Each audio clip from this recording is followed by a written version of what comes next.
Ma. Love you all. Anak mong maganda. Uy, maganda daw. Sayang, sayang. Slide mo na lang. Kano bili mo? Secret. Dapat din mo malaman. Ang mga bata agad na dinala sa ospital ng Maynila. 150 Si lang Ramon ata. hindi na binitawan Oo. ng kanyang anak na si Pero Angelica priceless. nung nakababa ito ng bus. Ngayon lang ako nakatanggap ito.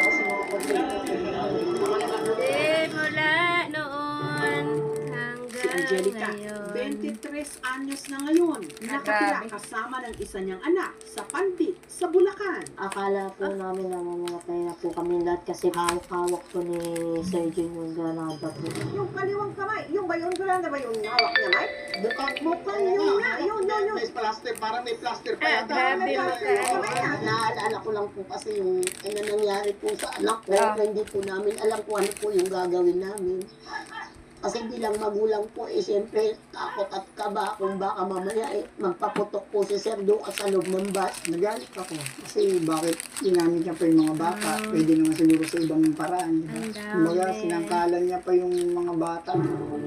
Hanggang tuluyan ngang nakulong si June. Ito ay kakarapin niya yung paglabag sa Revised Penal Code na Article 267. Ito yung serious illegal detention kung may pagbabanta, pananakit. Mas Ito ay masarap may ang karampatang laman. parusa na reclusion perpetua. Ngunit dahil wala ni isa sa mga biktima ang nagsampa ng demanda laban sa kanila, makalipas ang 1 taon at 9 na buwan sa kulungan, naabsuelto si June. Paglabas ko, negative 15 billion ako eh. Lahat na equipment ko na ibenta. Ang ilang property na isanla para masustindihan ko ang lamang ko.